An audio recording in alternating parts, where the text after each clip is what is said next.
Marcus Thompson stood outside the large convention center in downtown Chicago. The building was huge, with glass doors that reflected the morning sunlight. He took a deep breath and checked his watch. It was 8:30 in the morning. The National Tech Career Fair would open in 30 minutes. He adjusted his navy blue tie and made sure his suit jacket looked neat. Marcus had spent an hour that morning getting ready. His wife Jennifer had helped him pick out the tie. She told him he looked professional and confident. Marcus wished he felt as confident as he looked. 3 months had passed since his job ended. The startup company he worked for had run out of money and closed down. Marcus had been a software engineer there for 2 years. He loved his job. He loved writing code and solving problems. But now he needed a new job, and finding one was harder than he expected.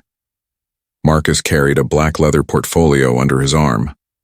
Inside were 20 copies of his resume, printed on expensive paper. He had a list of companies he wanted to talk to. He had researched each one the night before. His laptop bag hung over his shoulder.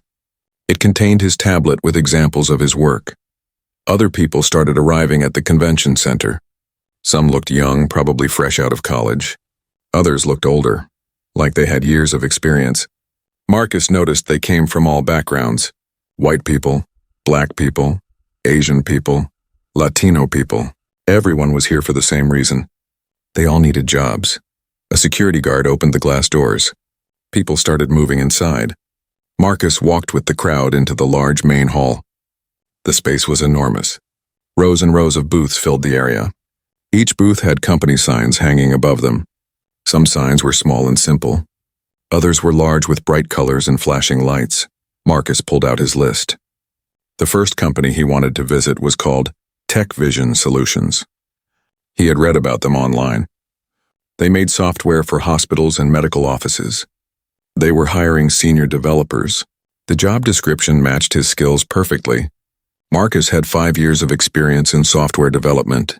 He had his bachelor's degree in computer science. He also had a master's degree from MIT, one of the best schools in the country. He walked through the aisles looking at the booth numbers. People were everywhere. Some stood in lines at popular company booths. Others walked around with folders and bags. The noise level was high. Everyone was talking, asking questions, handing out resumes. Marcus found the Tech Vision Solutions booth in the middle of row 7. The booth had a blue and white design. 2 men stood behind a table. They wore casual business clothes, button-down shirts without ties. They were both white, probably in their 40s. One had dark hair and glasses. The other had light brown hair and was taller. A sign on their table said they were looking for software developers with 5 or more years of experience. This was perfect. Marcus was exactly what they needed. He felt a small flutter of hope in his chest. Maybe today would be the day. Maybe he would finally get a good lead on a job. Marcus thought about the past 3 months. After losing his job, he had applied to 73 companies. 73. He kept count in a spreadsheet. He had gotten 12 responses. Most were automated emails saying the position was filled. 3 companies called him for phone interviews. Those went well, Marcus thought. But then nothing happened. They never called back. Jennifer kept telling him not to give up. She worked as a teacher at an elementary school. Her salary covered their basic bills, but money was tight. They had a small apartment in the suburbs. They were trying to save money for a house, but with Marcus unemployed, those plans were on hold. His parents called him every week. They lived in Atlanta. His mother always asked if he had found anything yet. She meant well, but the question made Marcus feel worse. His father told him to keep his head up. His father had worked in construction his whole life. He had faced discrimination too. He taught Marcus to work twice as hard and be twice as good. Marcus had followed that advice his whole life. At MIT, Marcus had been one of only a few black students in his program. He studied harder than almost everyone else. He stayed up late in the computer lab. He asked questions in class. He worked on extra projects. When he graduated, he had a 3.8 grade point average. His professors praised his work. One of them helped him publish a research paper about machine learning. That paper had been read by thousands of people in the tech industry. Other researchers cited it in their own work. Marcus was proud of that achievement. It proved he belonged in this field. It proved he was smart and capable, but somehow none of that seemed to matter when he applied for jobs. His resume looked impressive on paper. He had the education. He had the experience. He had the skills. Yet most companies never even called him back. Marcus tried not to think about why that might be. He tried to stay positive. But sometimes, late at night, he wondered if his name gave away his race. Marcus Thompson. It could be anyone, but somehow it felt like companies could tell. Jennifer told him he was being too negative. She said the job market was tough for everyone right now. The economy was struggling. Companies were being careful about hiring. It was not about him personally. Marcus wanted to believe her. He looked at the Tech Vision booth again. The two recruiters were talking to each other and laughing about something. One of them glanced at his phone. They did not look too busy yet. Most job seekers were still walking around, getting a feel for the fair. Marcus decided this was a good time to approach them. He walked up to the booth with his portfolio in hand. He had practiced his introduction many times. He would smile, shake hands, and give a brief summary of his background. He would show enthusiasm but not seem desperate. He would ask good questions about the company. The morning sun came through the high windows of the convention center. It was going to be a long day. Marcus had planned to spend at least 5 hours here. He would talk to as many companies as possible. He would make connections. He would hand out resumes. He would do everything right. As Marcus got closer to the Tech Vision booth, he straightened his shoulders. He put on his most confident smile. He was ready. He was qualified. He belonged here just as much as anyone else at this fair.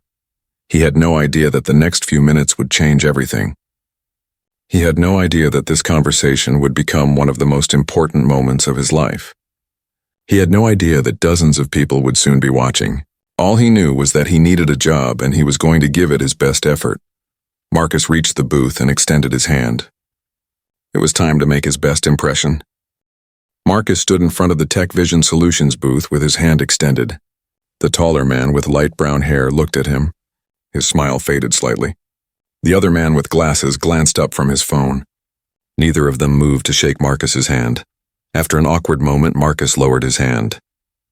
He kept his professional smile in place. "Good morning. My name is Marcus Thompson. I'm interested in the senior developer positions you have available." The man with glasses finally reached out for a handshake, but it was brief and weak. "I'm Brad Hutchinson. This is Kyle Morrison. We're the recruitment team for Tech Vision." His voice was flat without much warmth. "Great to meet you both," Marcus said. He pulled out his resume from his portfolio and placed it on the table. "I have 5 years of experience in software development. I've worked extensively with the same technologies your company uses." Kyle picked up the resume with 2 fingers like he was handling something dirty. He glanced at it for maybe 3 seconds. Then he set it down on the corner of the table, away from the other resumes that were stacked neatly in front of them. Brad was looking at something on his tablet and did not even look at Marcus's resume. "So, Marcus," Kyle said, pronouncing his name slowly, "tell us about your experience. Where exactly have you worked?" Marcus had expected this question. He launched into his prepared answer. "I worked for 2 years at Startup Solutions, a company that developed mobile applications for small businesses. Before that, I was at DataCore for 3 years, working on database management systems. I specialized in back-end development and system architecture." Brad finally looked up. He exchanged a quick glance with Kyle. There was something in that look that Marcus could not quite read. It made him uncomfortable. "Those are some interesting companies," Brad said.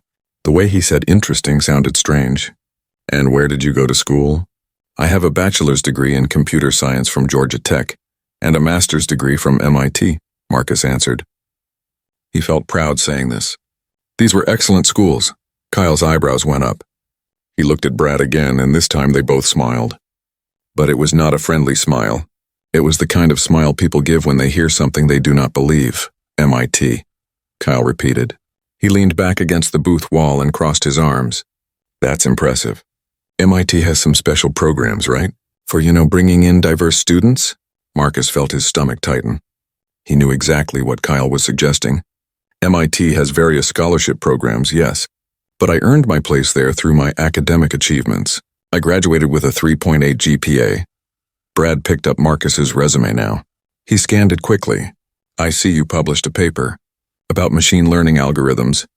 He made it sound like a question, like he doubted it was true.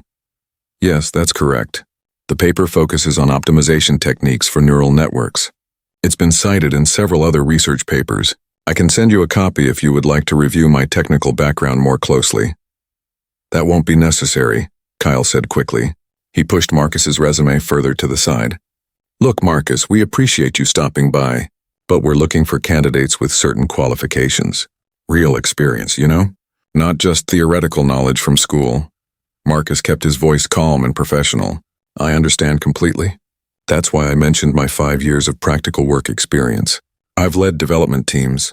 I've completed projects on time and under budget. I have references from my previous supervisors. Brad sighed like Marcus was wasting his time. Here's the thing. The positions we're filling are senior level. They're demanding. High pressure. We need people who can handle complex technical challenges without constant supervision. I'm confident I can meet those demands, Marcus replied. His jaw was starting to feel tight. Could you tell me more about the specific projects your team is working on? I'd like to understand how my skills might fit. Kyle laughed. It was a short, sharp sound. Did you hear that, Brad? He wants to know about our projects. He turned back to Marcus. No offense, but I think you might be in over your head here. Have you considered looking at some entry-level positions? Those might be more your speed. Marcus took a slow breath. He had dealt with this kind of thing before, but it never got easier. I have 5 years of professional experience. I'm not looking for entry-level work. I'm qualified for senior positions. Look, Brad said, leaning forward on the table. Let me be straight with you. We're looking for the best people. People who earned their way up. Not people who got by on diversity quotas or affirmative action programs. The words hung in the air. Marcus felt heat rising up his neck. Around them, other job seekers were passing by. Some were starting to slow down, sensing that something was wrong at this booth. My qualifications have nothing to do with diversity programs, Marcus said. His voice was firm now, though still controlled.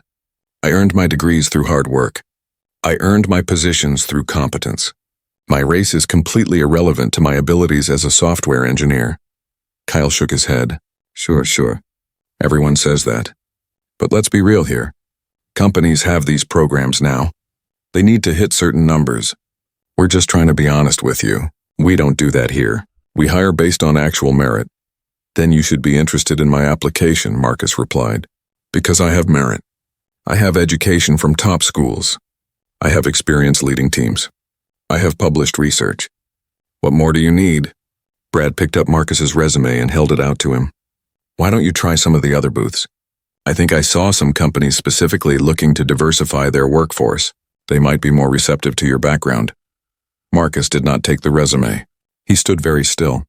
Are you rejecting my application because of my race? Nobody said anything about race, Kyle said quickly. But his face showed he knew exactly what he had been implying. We're just saying you're not a good fit for Tech Vision. Nothing personal. It seems very personal, Marcus said quietly. More people were stopping now. A woman in a business suit stood a few feet away, watching the exchange. A young Latina woman with a resume folder had frozen in place, staring at the booth. An older white man in a military-style jacket stood with his arms crossed, listening. Brad noticed the growing attention. His face reddened slightly. Look, we've got other candidates to talk to. We appreciate your interest, but we're going to pass on your application. Based on what? Marcus asked. His voice was getting louder now, though he was trying to stay professional. You barely looked at my resume. You haven't asked me any technical questions. You haven't tested my knowledge. You made your decision the moment I walked up to this booth. Kyle stood up straighter. That's not true. We just don't think you're right for the company. Because I'm black, Marcus stated. It was not a question anymore.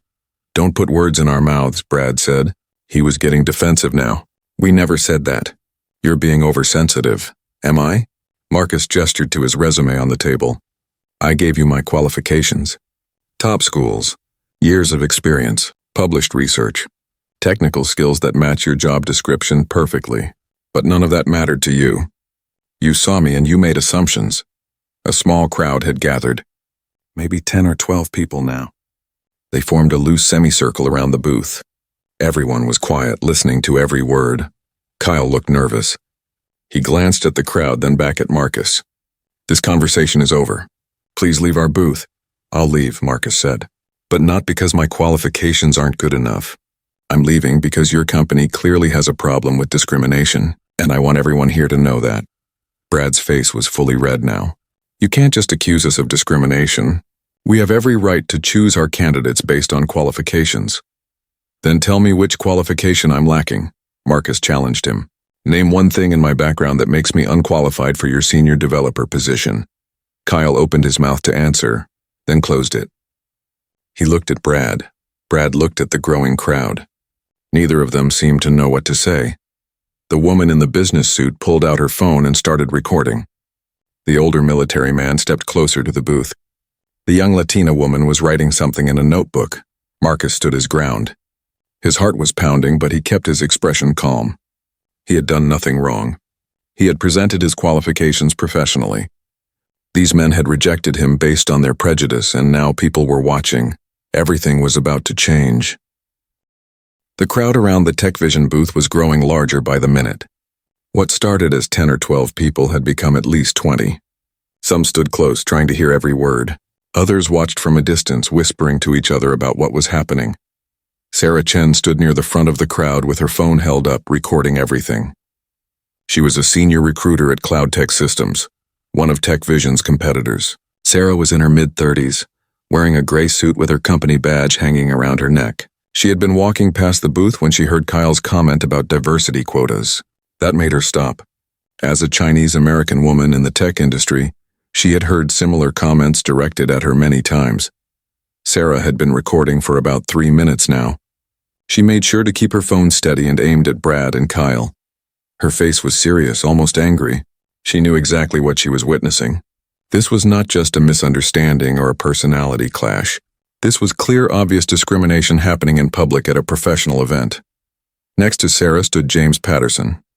He was 54 years old and had served in the United States Army for 25 years before retiring last year. James was white, with gray hair cut short in a military style. He wore khaki pants and a button-down shirt. His posture was straight and rigid, the way soldiers stand. His jaw was clenched as he listened to Brad and Kyle make excuses. James had 3 sons. 2 of them were in the military like he had been. His youngest son was married to a black woman. James had a beautiful mixed-race granddaughter who was 3 years old. When he looked at Marcus, he thought about his granddaughter growing up in a world where people like Brad and Kyle still existed. It made his blood boil. A few feet away, Rosa Gutierrez clutched her resume folder against her chest. She was 23 years old and had graduated from the University of Illinois 3 months ago with a degree in computer science. This was her first career fair. Rosa had been excited and nervous all morning. She had practiced her introduction speech. She had researched companies. TechVision was on her list to visit, but now watching what was happening to Marcus, Rosa felt sick to her stomach. She was Latina. Her parents had immigrated from Mexico before she was born. Her father worked in construction. Her mother cleaned houses.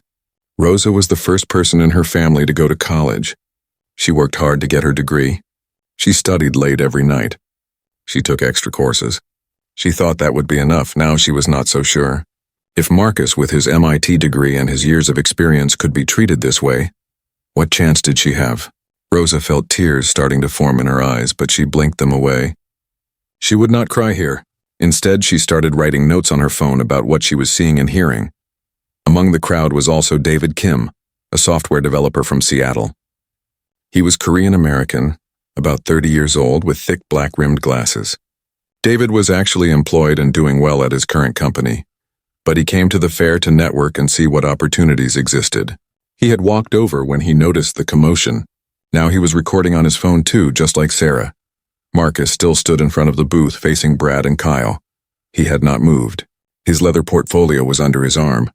His resume still sat on the corner of their table, ignored and dismissed. Marcus's face was calm, but his eyes showed his anger and hurt. "I'm waiting," Marcus said to Brad and Kyle. "Tell me which qualification I'm missing. My education? My experience? My technical skills?" "Which one?" Brad looked at the crowd nervously. There were cameras pointing at him now. Multiple cameras. He seemed to realize that this situation was becoming serious. "Look, this is getting blown out of proportion. We're just trying to find the right fit for our company culture." "Company culture," Marcus repeated. Is that code for something? Because from where I'm standing, your company culture seems to exclude qualified black candidates. Kyle stepped forward. He tried to look confident, but his voice shook slightly. You're making serious accusations. We could report you for harassment. James Patterson laughed. It was a harsh, bitter sound. Harassment? Son, you've got to be kidding me. Everyone turned to look at James. He took a step closer to the booth. His voice was loud and clear, the kind of voice used to giving orders and being heard. I've been standing here for the last 5 minutes listening to you two. That young man gave you his qualifications. MIT degree, 5 years of experience, published research, and you dismissed him immediately. I heard what you said about diversity quotas. I heard you suggest he look for entry-level jobs. I heard every bit of it. Brad held up his hands. Sir, this is a private conversation between us and this candidate. Private? James looked around at the crowd. There's about 30 people watching now. Doesn't look very private to me. And from what I can see, you two have been discriminating against this man based on the color of his skin. Sarah Chen lowered her phone slightly and spoke up. I'm Sarah Chen, senior recruiter at Cloud Tech Systems. She showed her company badge. I've been in this industry for 12 years. I've conducted thousands of interviews. What I just witnessed was textbook discrimination. You barely looked at his resume. You made assumptions based on nothing but his appearance. This is illegal and it's disgusting.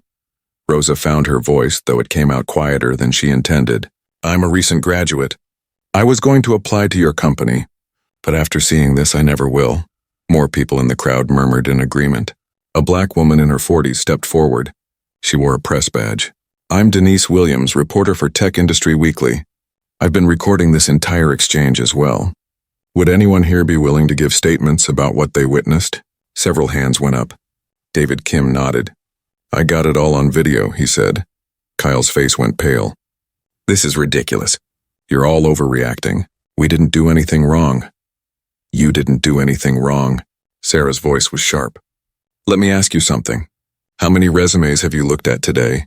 Brad and Kyle exchanged glances. Maybe 15 or 20, Brad admitted. And how long did you spend reviewing each one? Sarah pressed. A few minutes each, Kyle said defensively. But you spent 3 seconds on Marcus's resume, Sarah pointed out. I was watching. You picked it up, glanced at it, and set it aside. You didn't ask him about his experience at DataCore. You didn't ask about his research paper. You didn't ask a single technical question. Instead, you questioned whether he really earned his MIT degree and suggested he was an affirmative action admission. A white man in the crowd spoke up. He was younger, maybe in his late 20s. I heard them say that too. I thought I was hearing things wrong, but no. They really said that. Another woman nodded. They told him to look for companies that are trying to diversify. Like his qualifications weren't good enough for real companies. It was awful. Marcus felt overwhelmed. All these people, strangers, were speaking up for him. They were defending him. They saw what happened. They understood. For 3 months, Marcus had been sending out resumes and getting rejected. He had started to doubt himself. Maybe he was not good enough. Maybe he was missing something. But now, seeing this crowd, hearing these voices, Marcus realized something important. It was not him. He was qualified. He was good enough. The problem was not his skills or his education. The problem was people like Brad and Kyle who could not see past the color of his skin. James Patterson stepped right up to the booth table. He looked Brad and Kyle directly in the eyes. I served this country for 25 years. I fought for everyone's freedom and equality. I didn't do that so people like you could treat Americans like second-class citizens based on their race. This young man showed nothing but professionalism. He was respectful. He was prepared. And you treated him like garbage. We did not, Kyle protested weakly. Yes, you did, said an Asian man who had been standing quietly in the crowd. I saw the whole thing. You were rude from the moment he walked up. You wouldn't even shake his hand properly. Rosa spoke up again, her voice stronger now. Can I see your resume? She asked Marcus. Marcus looked surprised but handed her a copy. Rosa's eyes got wide as she read it. Wait, are you the Marcus Thompson? The one who wrote the paper on neural network optimization? Marcus nodded, looking confused. My professor assigned your paper in my machine learning class last semester. Rosa's voice was excited now. Your research was brilliant. You simplified a really complex problem. Our whole class talked about your algorithm. Professor Martinez said it was one of the most important contributions to the field in recent years. Marcus felt a warmth spread through his chest. Someone recognized his work. Someone knew his research. Someone understood that he had something valuable to offer. Rosa turned to Brad and Kyle, holding up the resume. This man is literally published in academic journals. His work is being taught in universities. And you thought he wasn't qualified. The crowd was getting louder now. People were talking to each other, shaking their heads, pointing at Brad and Kyle. Some people were taking pictures of the Tech Vision Company sign. Others were writing notes. The reporter, Denise Williams, was interviewing people in the crowd. Brad tried one more time to salvage the situation. Look, there's been a huge misunderstanding here. The applause rang through the convention center. It started with a few people clapping slowly, then grew louder and faster. More people joined in. Soon, 40 or 50 people were applauding Marcus. Some whistled. Others cheered. The sound echoed off the high ceiling. Marcus felt emotion welling up inside him. For months, he had felt alone in his job search. He had felt invisible. He had wondered if anyone would ever see his value. Now all these strangers were showing him that they did see. They saw what happened. They understood. They supported him. Brad's face turned bright red. Kyle looked like he wanted to disappear into the floor. They had not expected this. They thought they could dismiss Marcus quietly and move on to the next candidate. They never imagined that people would care. They never imagined there would be consequences. Sarah Chen stopped recording and walked up to Marcus. She smiled warmly and held out her hand. Marcus shook it, and her grip was firm and confident. Mr. Thompson, my name is Sarah Chen. I'm the senior recruiter at Cloud Tech Systems. I would love to talk with you about opportunities at our company. We're always looking for talented developers, especially those with machine learning expertise. She reached into her pocket and pulled out 2 business cards. One had her name and contact information. The other was a different card, fancier with gold lettering. This second card is for our CEO, Michael Rodriguez. I'm giving you direct access to him. Just mention my name when you call or email. I guarantee he'll want to meet you. Marcus took the cards with shaking hands. Thank you. That means a lot. James Patterson stepped forward next. He extended his hand to Marcus with a strong, respectful grip. Son, I want you to know something. I'm a 54-year-old white man from Texas. I grew up in a different time, but I served with men and women of every color in the military. I learned that character and competence have nothing to do with skin color. You showed more character in the last 10 minutes than these 2 clowns have shown in their entire lives. Thank you, sir, Marcus said. His voice was thick with emotion. That means the world to me. You handled this situation with grace, James continued. A lot of people would have lost their temper. You stayed professional. You stood your ground without being aggressive. That takes real strength. Your parents raised you right. Rosa Gutierrez approached shyly. She still held Marcus's resume in her hands. Mr. Thompson, I'm Rosa. I'm sorry for what happened to you. But I want you to know that your work inspired me. When I was struggling in my machine learning class, your paper helped me understand the concepts. You made it clear and accessible. You're an amazing engineer. Marcus smiled at her. It was the first genuine smile he had felt all day. Thank you, Rosa. That's one of the nicest things anyone has said to me. What kind of job are you looking for? I'm looking for entry-level development positions, Rosa said. But honestly, after seeing this, I don't even know anymore. If they treat someone like you this way, what hope do I have? Marcus put a hand on her shoulder. Don't let people like this stop you. You earned your degree. You worked hard. There are good companies out there. We just have to find them. He paused. Would you like my email? If I hear about any good entry-level positions, I can let you know. Rosa's face lit up. Really, that would be amazing. They exchanged contact information. Sarah Chen was listening and spoke up. Rosa, we're hiring entry-level developers at Cloud Tech too. Send me your resume. If Marcus vouches for your skills, that's good enough for me. Rosa looked like she might cry from happiness. Thank you. Thank you so much. David Kim, the software developer from Seattle, approached with his phone. Mr. Thompson, I recorded this entire incident. I'd like your permission to share it on social media. I think people need to see what still happens in our industry, but I won't post it without your approval. Marcus thought for a moment. Part of him wanted to forget this whole morning. He wanted to move on and pretend it never happened. But another part of him knew that staying silent would not change anything. If this happened to him, it was happening to other people too. Maybe sharing the story could help. Yes, Marcus said finally. You can share it. People need to know. David nodded seriously. I'll post it to LinkedIn and Twitter. I have about 10,000 followers in the tech industry. This will get attention. Denise Williams, the reporter, finished interviewing several witnesses and came over to Marcus. Mr. Thompson, I'd like to do a full interview with you for Tech Industry Weekly. We cover discrimination in the tech sector. Your story is important. Would you be willing to talk with me? Yes, Marcus said. When would you like to do the interview? How about this afternoon? After the fair ends? We can meet at the coffee shop across the street. That works for me. More recruiters started approaching Marcus. A woman from a company called Quantum Tech introduced herself. Mr. Thompson, I'm Linda Foster, recruitment director at Quantum Tech. I've been standing here watching this whole situation. I'm horrified by how you were treated. Quantum Tech is a Fortune 500 company, and we're actively hiring senior developers. I'd love to discuss opportunities with you. She handed him her card. It was heavy cardstock with a sleek design. Quantum Tech was Marcus's dream company. He had looked at their website many times but thought he had no chance of getting hired there. Now their recruitment director was talking to him directly. I would be very interested in learning more, Marcus managed to say. A man from another company approached. I'm Robert Chen from Dataflow Systems. We're developing AI-powered analytics tools. Your background in machine learning would be perfect for our team. Can we schedule a phone call this week? Another card. Another opportunity. Marcus could hardly believe what was happening. 15 minutes ago he was being rejected and insulted. Now he had business cards from 4 different companies all wanting to talk to him. Meanwhile, Brad and Kyle stood behind their booth table looking miserable. The crowd had not left. If anything, more people had gathered. They were talking, pointing, taking pictures. Some people were posting on their phones. The story was already spreading beyond the convention center. A security guard pushed through the crowd. He was an older man with a gray mustache wearing a dark blue uniform. What's going on here?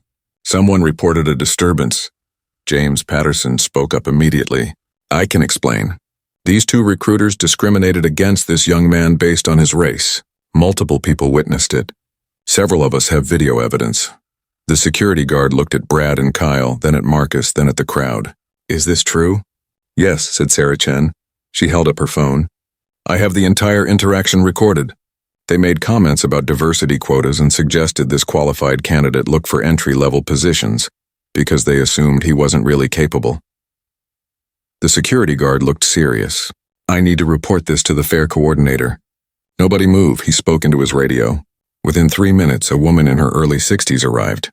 She was black, wearing a professional burgundy suit. Her name tag identified her as Patricia Williams, event coordinator. She had kind eyes but a firm expression. Someone want to tell me what happened? Patricia asked, looking around at everyone. Multiple people started talking at once.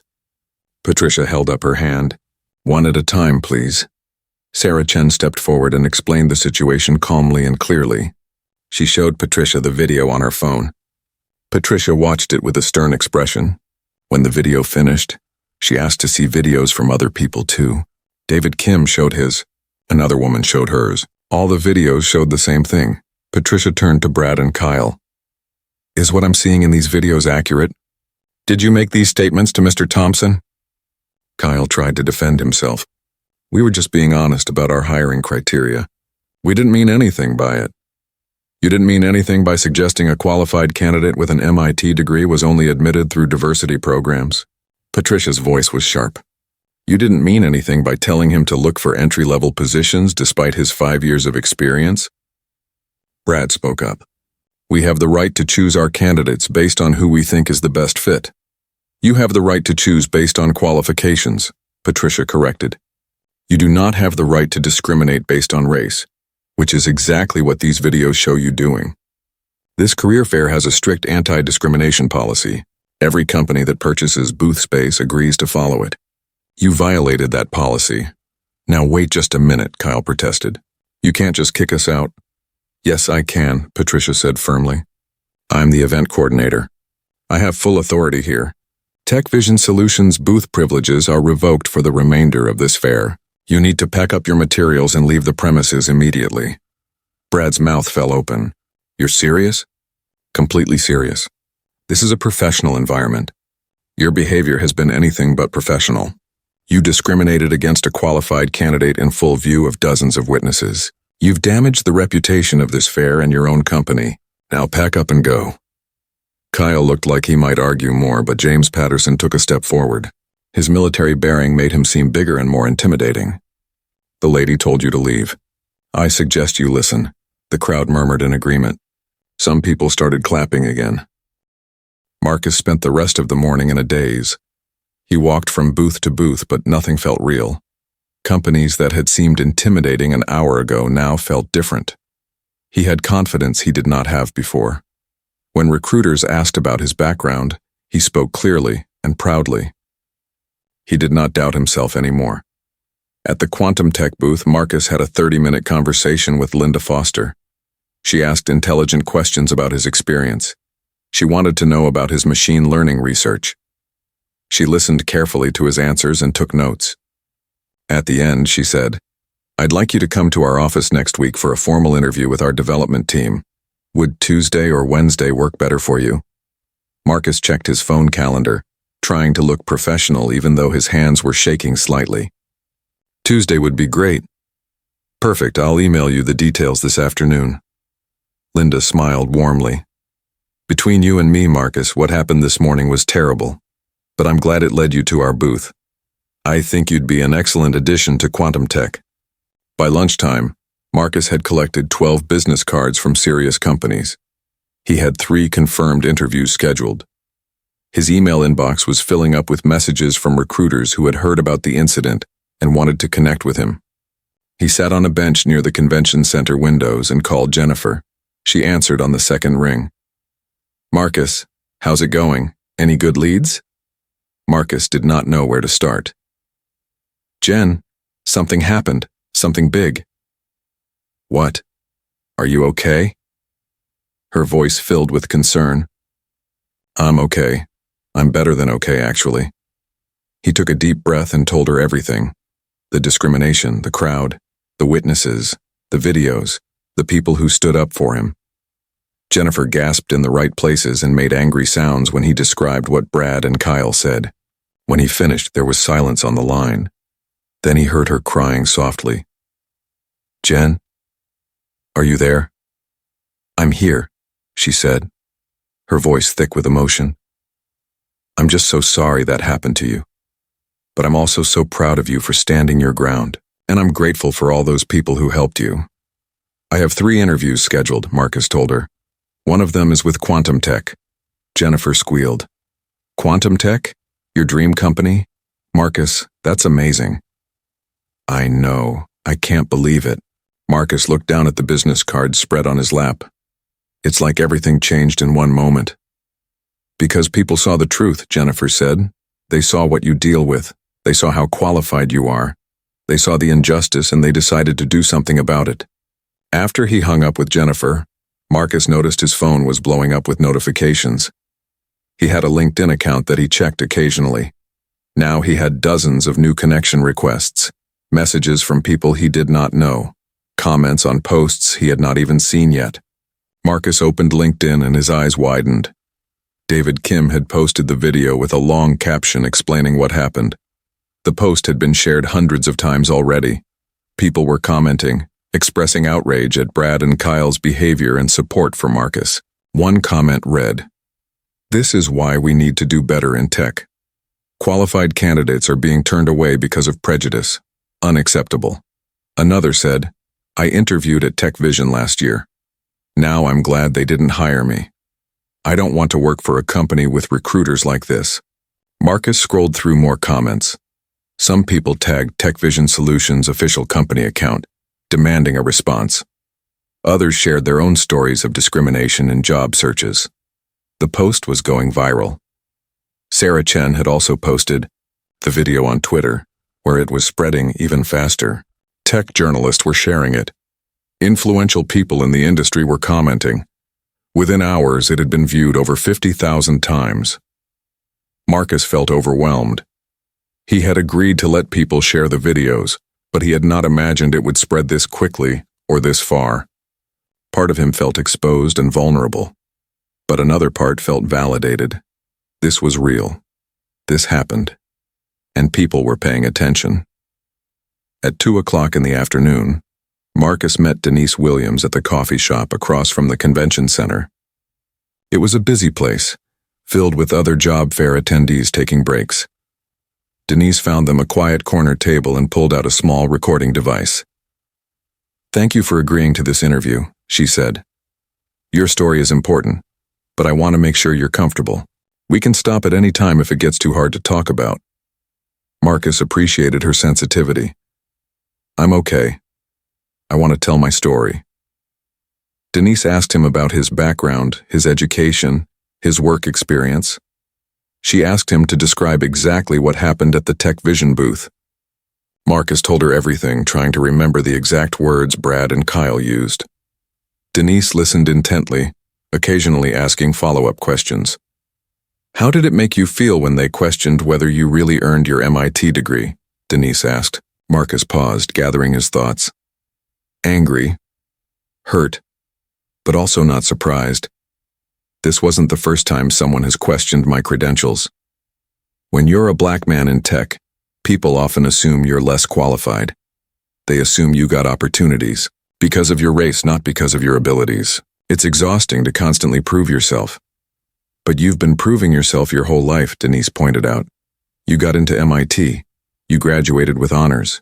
You published research. You led development teams. At what point is it enough? That's the question, isn't it? Marcus said quietly. For some people, it will never be enough. They've already decided who belongs in tech and who doesn't. And people who look like me don't fit their picture. What do you hope comes from sharing your story? Denise asked. Marcus thought about this. I hope it opens people's eyes. I hope it makes companies look at their hiring practices. I hope it encourages other people who face discrimination to speak up. And I hope it shows that there are good people out there who will stand up against injustice. Those people at the fair today, they didn't know me. But they saw something wrong and they did something about it. That gives me hope. The interview lasted an hour. When it ended, Denise promised to send Marcus the article before it was published so he could review it. They exchanged contact information and Denise gave him a hug before leaving. Marcus stayed at the coffee shop for a while, sipping a latte and checking his phone. The videos had spread even further. Major tech news websites were picking up the story. Some had headlines like, "Discrimination caught on camera at tech career fair," and "Viral video shows racist treatment of qualified black candidate." His phone rang. The caller ID showed a number he did not recognize. Marcus almost did not answer, but something made him pick up. "Hello, Mr. Thompson? This is Richard Hayes, CEO of Tech Vision Solutions." Marcus sat up straighter. "Yes, this is Marcus." Richard Hayes sounded stressed. "Mr. Thompson, I just watched the videos of what happened at the career fair today. I am absolutely appalled. On behalf of Tech Vision Solutions, I want to apologize for the inexcusable behavior of our recruiters. Their actions do not represent our company values." Marcus did not know what to say. He had not expected this call. Richard continued. "I want you to know that we've terminated Brad Hutchinson and Kyle Morrison effective immediately. We're also launching a complete review of our hiring practices and bringing in diversity consultants to train our entire recruitment team. What happened to you should never happen to anyone." "Thank you for calling," Marcus said carefully. "I appreciate the apology and the actions you're taking. I'd also like to extend an offer to interview for the senior developer position," Richard said. "I understand if you're not interested after what happened, but I wanted to make the offer." Marcus thought about this. Yesterday, he would have jumped at the chance to work for any company. But today was different. "Thank you, but I'm going to decline. I have several other interviews scheduled with companies that treated me with respect from the start. I think that's where I belong." Richard sighed. "I understand completely. Again, I'm truly sorry for what you experienced. I hope you find a position that values your talents." After hanging up, Marcus felt a strange sense of power. He had turned down a job offer. 3 months ago, he would have been desperate enough to accept it despite everything. But now he knew his worth. He had options. He did not have to accept disrespect. His phone buzzed with a text from James Patterson, the military veteran from the fair. Saw the videos online. Proud of you for speaking up. If you ever need a reference, let me know. You've got character. Another text from Rosa. Mr. Thompson, I just had a phone interview with Cloud Tech because of Sarah Chen. Thank you for connecting us. You changed my life today. Marcus smiled. Maybe some good was coming from this terrible experience. Maybe his story would help other people. As the sun started to set, Marcus finally left the coffee shop and headed home. The train ride gave him time to think. This morning he had been just another job seeker, struggling and discouraged. Tonight, he was someone whose story was being told around the world. He was someone who stood up against discrimination. He was someone who inspired others. When Marcus walked through the door of his apartment, Jennifer was waiting. She ran to him and hugged him tight. I've been watching everything online. Everyone is talking about you. Everyone is supporting you. The audience applauded. Marcus walked to the podium and looked out at the sea of faces. These were powerful people, decision makers, people who could actually change things in the tech industry. Marcus began his speech. He told his story from the beginning. Growing up in Atlanta, working hard in school, getting into MIT despite people telling him it was impossible, studying late nights, publishing research, building his career, then losing his job and struggling to find a new one.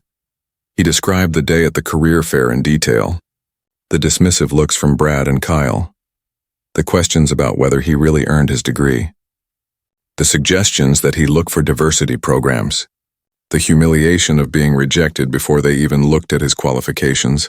But then Marcus talked about what happened next. The witnesses who spoke up, the people who recorded what they saw, the strangers who defended him even though they had nothing to gain from it, the crowd that applauded when he refused to work for Tech Vision. I want to be clear about something, Marcus said, his voice carrying through the room. What happened to me was not an isolated incident. It happens every day to qualified candidates across this industry. People with impressive educations and strong experience are dismissed because of their race or gender or age. The only difference in my case was that it happened in public. There were witnesses. There was video evidence. There was no way to deny what happened. He paused and looked around the room. How many times has this happened in your offices when nobody was watching? How many qualified candidates have been rejected by biased interviewers? How many talented people have given up on careers in tech because they kept hitting walls of discrimination? The room was completely silent. People were listening intently. Marcus continued. But I also want to talk about hope. Because I saw hope that day at the career fair. I saw people from different backgrounds come together and say, "This is not acceptable." I saw allies use their privilege to amplify my voice. I saw strangers risk standing out to defend someone they didn't know. That gives me hope that change is possible. He clicked to his next slide. Real change requires action, not just good intentions. It requires examining your hiring data to find patterns of bias.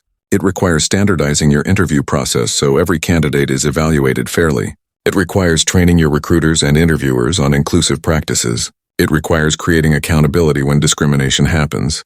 It requires listening to the experiences of marginalized employees and candidates. Marcus shared statistics about discrimination in tech hiring.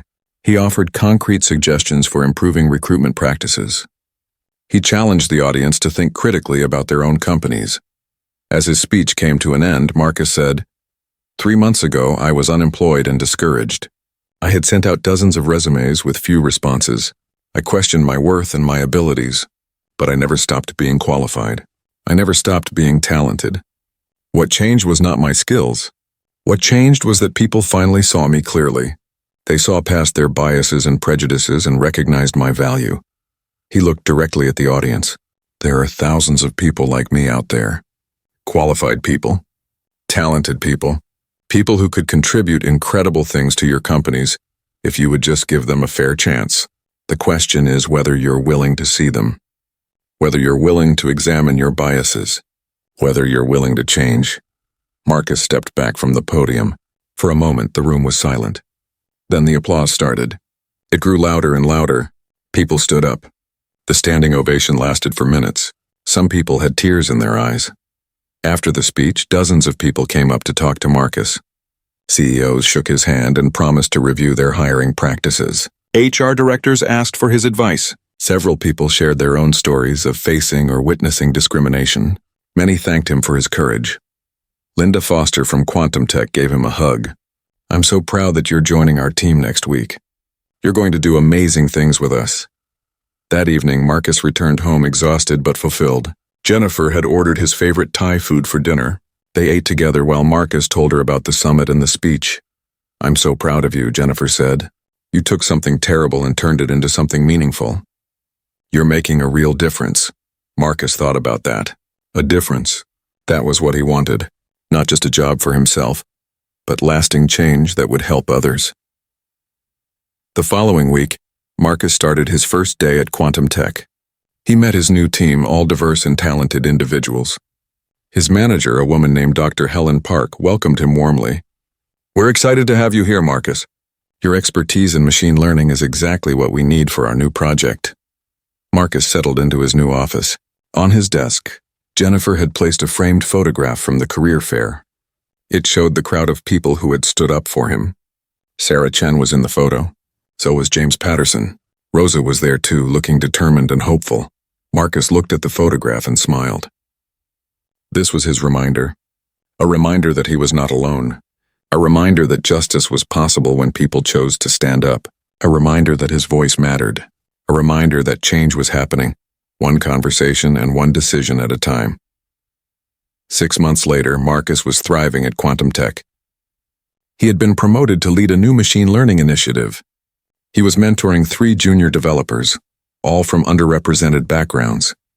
He was still speaking at conferences and writing his column for Tech Industry Weekly. Rosa had been promoted to mid-level developer at Cloud Tech. Sarah Chen had been made VP of People Operations at her company. James Patterson was volunteering with a program that helped veterans transition into tech careers. Denise Williams won an award for her journalism on workplace discrimination. The industry was changing, slowly but surely. More companies were implementing fair hiring practices. More people were being held accountable for discriminatory behavior. More voices were being heard. Marcus knew the work was not finished. Discrimination still existed. Barriers still remained. But progress was being made. And he was part of that progress. On the anniversary of the career fair incident, Marcus received a letter from a college student named Deshaun. Deshaun was a black computer science major at a state university. He wrote, "I saw your video last year when I was thinking about dropping out of my program. I felt like I didn't belong. Like no matter how hard I worked, people would never see my value. But watching you stand up for yourself with dignity made me want to keep going. I'm graduating this spring. I got a job offer from a great company. Thank you for showing me that I belong in tech. Thank you for fighting so people like me have a chance." Marcus read the letter 3 times. Then he showed it to Jennifer, his voice thick with emotion. This is why it mattered. This is why speaking up was worth it. Jennifer hugged him tight. "You changed that young man's life. You probably changed hundreds of lives. You should be proud." Marcus was proud, not just of his job at Quantum Tech or his speaking engagements or his growing influence in the industry. He was proud that he had stood his ground that day at the career fair. Proud that he had not let Brad and Kyle's prejudice make him doubt his worth. Proud that his story had inspired others to keep fighting. He walked to his home office and pinned Deshaun's letter on the wall next to the framed photograph from the career fair. These were his reminders of why the work mattered. Why speaking up mattered. Why fighting for justice mattered. Marcus sat down at his desk and opened his laptop. He had an article to write for Tech Industry Weekly. The topic was creating mentorship programs for underrepresented students interested in tech careers. He had a lot to say about that. As Marcus began typing, he thought about how much his life had changed in 1 year. From unemployed and discouraged to employed and empowered. From feeling invisible to being heard. From fighting alone to standing with allies. The journey had been difficult. The discrimination had been painful. But Marcus had emerged stronger. He had found his voice. He had discovered his purpose. He was not just a software engineer anymore. He was an advocate, a mentor, a catalyst for change, and he was just getting started. Marcus held her close. "It's been the strangest day of my life." "You're going to get a great job," Jennifer said confidently. "A company that deserves you." Marcus thought about the business cards in his portfolio, about the interviews scheduled for next week, about the CEO of Quantum Tech, who had personally reached out to him after seeing the videos, about the tech community coming together to say this was not acceptable. "You know what?" Marcus said. "I think you're right." They ordered pizza and spent the evening reading comments and messages of support. People from all over the country, all over the world even, were reaching out. Some shared their own stories of discrimination. Others offered job leads. Many just wanted to say they were proud of him. Marcus realized something important. He was not alone anymore. He had been fighting this battle by himself for so long, but now he had witnesses. He had allies. He had proof that people cared about justice. As he fell asleep that night, Marcus felt lighter than he had in months. Tomorrow would bring more interviews, more opportunities, more chances to prove himself. But tonight he could rest knowing that he had stood up for what was right, and the world had stood up with him. 2 weeks had passed since the career fair.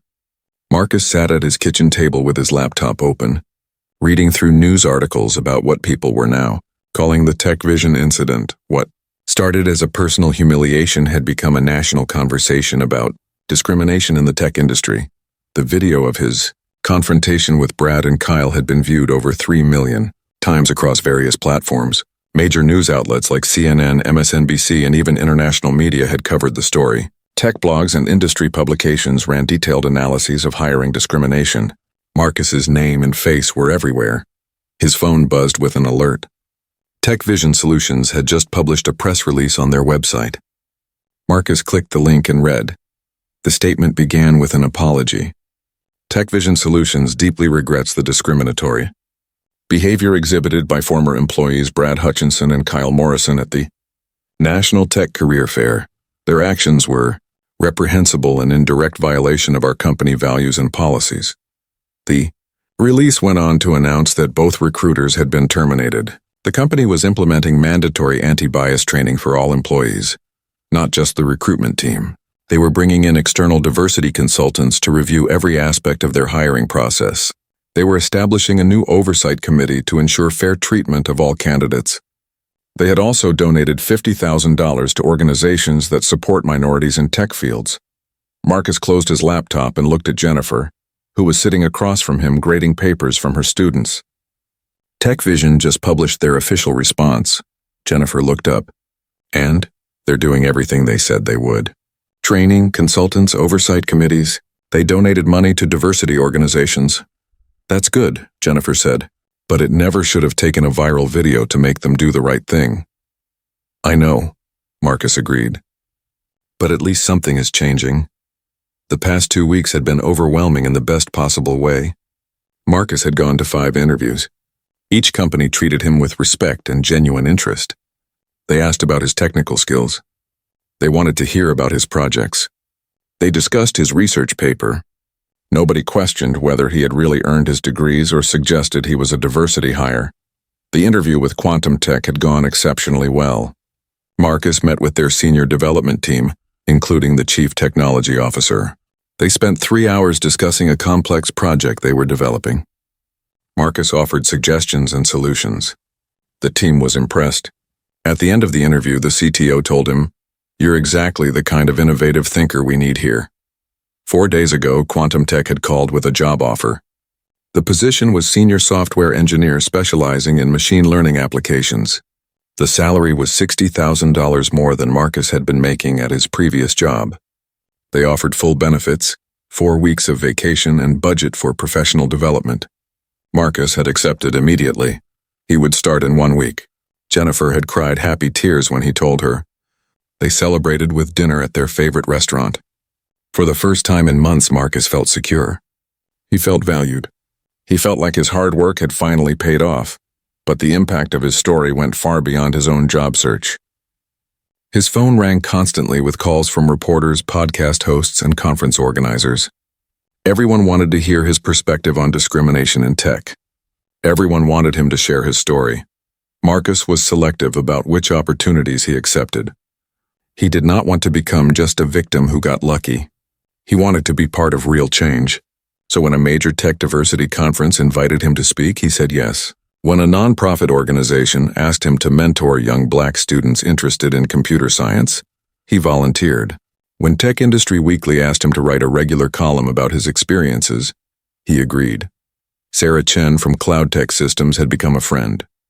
They talked on the phone every few days. Sarah shared that the viral video had sparked difficult but necessary conversations at her company. Her CEO had watched it and immediately called a meeting with all department heads. They reviewed their own hiring data and found some concerning patterns. Qualified minority candidates were being advanced to final interviews at lower rates than white candidates with similar credentials. Cloud Tech was now implementing changes too. They created a standardized interview process to reduce bias. They were training interviewers on inclusive practices. They set up an anonymous feedback system so candidates could report concerns without fear. Your story made my CEO realize we weren't as fair as we thought we were, Sarah told Marcus during one of their calls. Sometimes people need to see injustice clearly before they'll admit it exists. Rosa Gutierrez, the recent graduate Marcus had met at the fair, had been hired by Cloud Tech as a junior developer. She sent Marcus excited emails about her first weeks on the job. She was learning so much. Her team was supportive. She felt welcomed and respected. Rosa often told Marcus that meeting him that day had changed her life. She had been ready to give up on her dreams of working in tech. But seeing Marcus stand up for himself with dignity had inspired her to keep trying. James Patterson, the military veteran, stayed in touch too. He had found a job as a project manager at a small tech company. He told Marcus that watching the incident at the career fair had reminded him why he served his country. I fought for equality and justice, James said.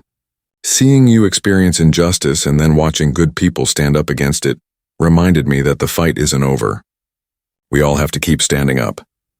The journalist Denise Williams had published a major feature article about Marcus's experience. The piece was called Qualified but Rejected: The Hidden Discrimination in Tech Hiring. It included interviews with Marcus, several witnesses from the fair, and experts on workplace discrimination. The article was shared widely and sparked discussions at companies across the tech industry. Denise reached out to Marcus a week after the article published.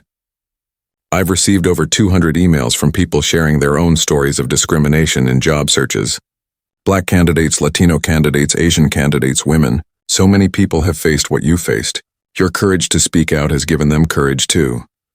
Marcus felt the weight of that responsibility. He had not set out to become a spokesperson for discrimination in tech. He had just wanted a job, but now his story was bigger than him.